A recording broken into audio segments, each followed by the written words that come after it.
les Israéliens ont un petit peu l'impression que Israël est peut-être un petit peu plus isolé, qu'Israël a du mal à convaincre ses alliés, le monde occidental, de ne pas soutenir les Palestiniens dans cette démarche palestinienne d'une reconnaissance unilatérale d'un éventuel État palestinien. Donc, Benjamin Netanyahou est dans une mauvaise posture. Quel sera le message que Benjamin Netanyahou, étant donné ce que je viens de dire, étant donné que les choses ne vont pas très bien en Israël, quel sera le message que Netanyahou va donner aux électeurs?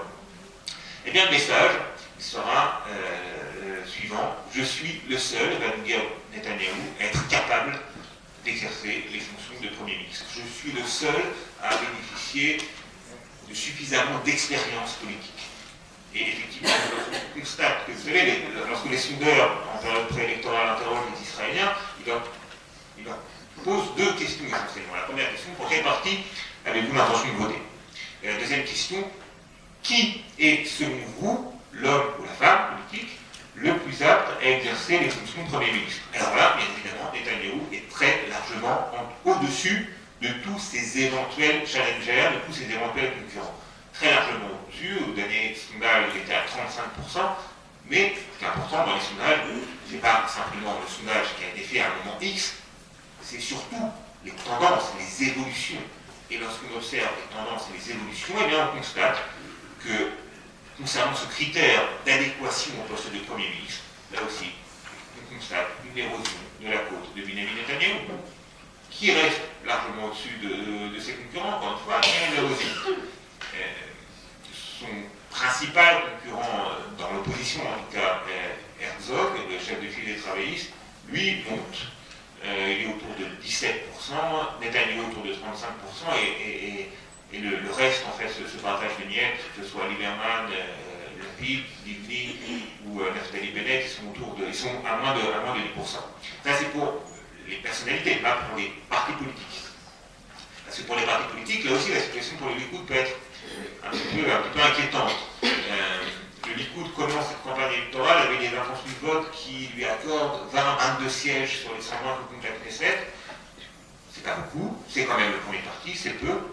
Et on a toujours constaté au cours des précédents scrutins que le Likoud terminait plus bas que ce à quoi il avait commencé, que les intentions de vote dont il bénéficiait en début de campagne. Le Likoud est un parti un peu vieilli, un parti qui n'attire plus vraiment les jeunes, qui est un parti un petit peu moribond, un parti qui a été théâtre également de conflits internes très acerbes entre plusieurs de ses dirigeants, un parti qui a perdu certaines de ses vedettes, qui étaient véritablement des aimants électoraux. Moshe Kachlon vient de parler. Guidon Saar, l'ancien ministre de l'Éducation de l'Intérieur, qui a quitté la vie politique et qui était considéré comme le dauphin de Benjamin Netanyahou. Ça a été une surprise que Guidon Saar quitte la vie politique. Donc on a un parti qui n'est plus vraiment de vedette en fait. Et on a un parti qui s'est radicalisé, qui s'est très nettement droitisé. Le Likoud d'aujourd'hui est nettement plus à droite que le Likoud il y a 10 ou 20 ans. Or, il est concurrencé également sur sa droite par Naftali Bennett et son parti, qui, eux, donnent une image, surtout Bennett lui-même, une image beaucoup plus jeune, dynamique. Vous savez que Naftali Bennett, je ne sais pas si vous le connaissez, c'est le ministre de l'économie, lui aussi c'est un ancien officier des unités spéciales de l'armée, et c'est quelqu'un qui a fait fortune dans la high-tech, donc il représente un peu, il symbolise un peu deux des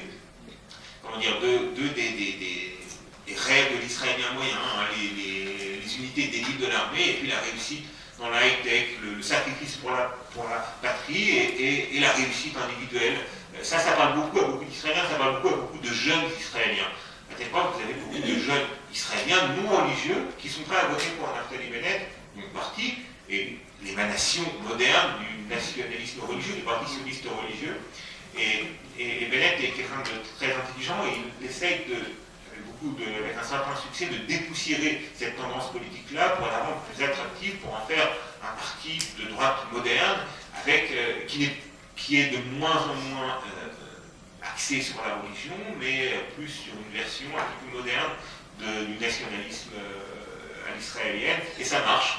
Ça marche à tel point que dans les intentions de vote aujourd'hui, le parti de Bennett, se rapproche lentement mais sûrement de cette barre fatidique des 20 sièges, alors que le Likoud baisse, et lui aussi se rapproche des 20 sièges, mais il a commencé plus haut. Donc ces deux partis vont peut-être